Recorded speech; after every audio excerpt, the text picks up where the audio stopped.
Since 1990, the parks in Collinsville have been managed by the Collinsville Area Recreation District, better known as CARD.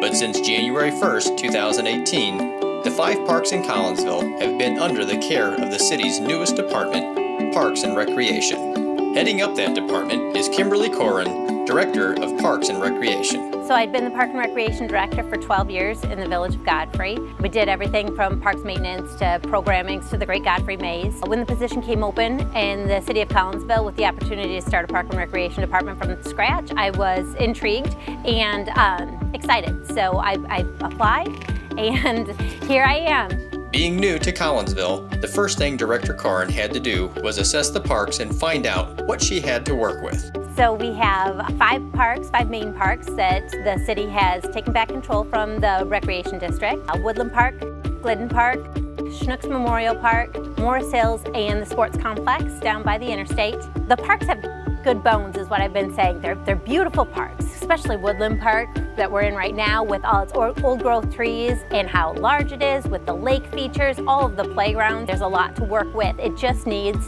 some attention and it needs some improvements, and that's why I'm here. That's what I'm supposed to do. So we're gonna give this park some love and we're gonna update it so that it's pretty again and try to bring people back to the parks. With the creation of a new Parks and Recreation department, a new budget was put in place to fund the basic needs of our parks. Director Caughran got off to a quick start by applying for grants to purchase new equipment for the parks and help stretch city dollars. We were fortunate enough to partner with the Metro East Park and Recreation District. They have a fantastic grant program. Our application was accepted. They do a 40% reimbursable grant. This first year, fiscal year 18, that we were successful in getting their grant. We are going to do a lot of amenity improvements here at Woodland Park. We're going to replace all the picnic tables. We're going to replace all the garbage receptacles. We're going to replace all of the benches. We're going to work on entrance signage, accessible pathways to and from the important features like the shelters and the playgrounds, replacing the disc golf baskets, updating the course there.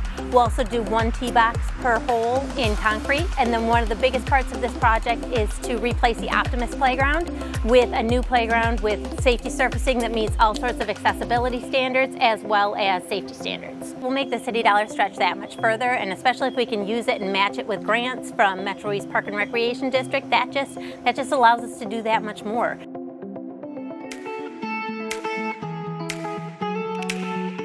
Although the parks are funded and staffed by the city, the partnership with the community is a huge part of what will make Collinsville Parks successful. We've had some community partners even in the first 6 months that we've been here. Just last week, Walmart Market came out and painted the dugouts at the JC Field at Woodland Park. Home Depot donated the paint. That was a free community project where these people are just stepping up.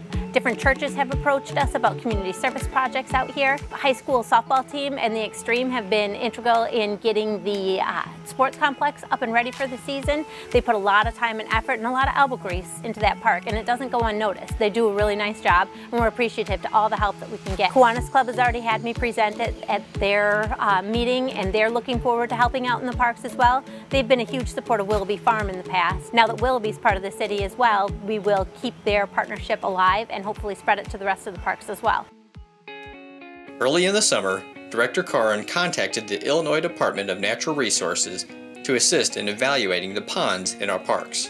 We have 3 lakes within our parks, and one of the things I wanted to do was get an evaluation of where we stand as far as fish population goes and if any stocking needed to happen or how we can use these best for recreational opportunities in the parks.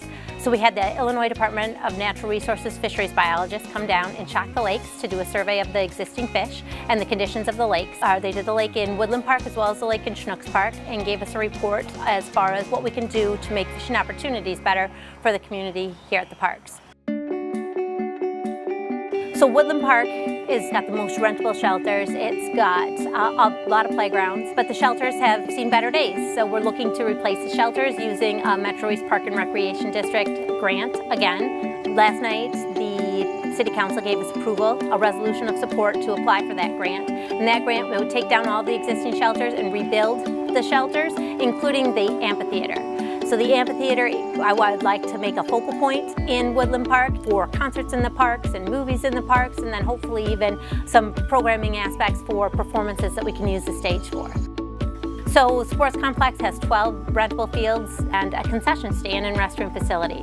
Now, currently we don't have any programs of our own, but we are the home field for the Collinsville Extreme high school softball team, as well as CBSL, and a bunch of other teams use our park as home field, including the Metro East Recreational Baseball League. Getting those fields into shape and in workable condition for the season was a challenge, especially Mother Nature doesn't always like to agree with us in the spring here. But we were able to get a decent mowing schedule as well as a rentable schedule. When most nights we have 8 to 10 fields that need to be prepped for games. So it's been a good, busy season so far. We only hope to improve that area even more. The big picture idea for JC Sports Complex is to look at it and reimagine it completely into a more ergonomical system, a better system for parking, as well as laying out the field, a concession and restroom facility that would be easily accessible by all the fields down there. There's big long-range plans for the future of that park.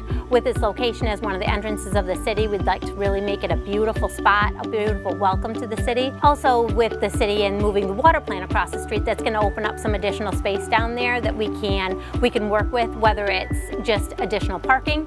JC Sports Complex has the most potential to rework from scratch. It works for what we're doing right now, but if we want to think of it as even a tournament spot or a tourism destination as far as sports marketing goes, there's a lot of opportunity down there to reimagine that whole facility into something that could be a marketable tourism key for our community. What an exciting time for all of us residents and taxpayers in Collinsville. Controlling our destiny and being in control of our parks for the first time since 1991 is really an amazing place for us to be. People are asking, are my property taxes going to increase? And the answer is no.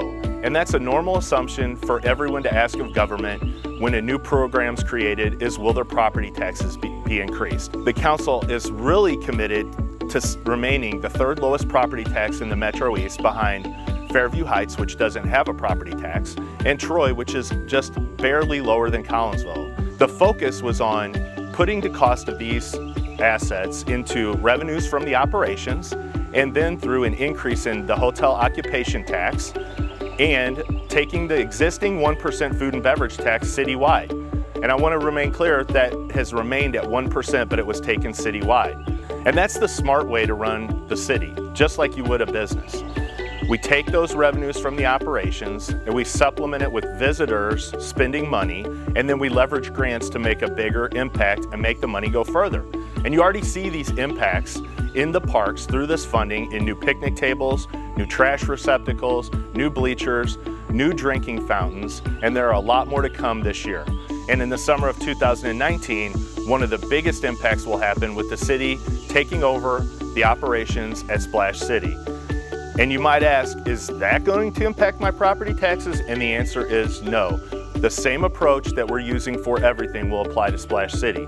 You'll see a revitalized aqua park really focused on serving the community without having any impact on your property taxes. There are lots of exciting improvements to come in 2018 and beyond, and you will see those happen day by day and week by week.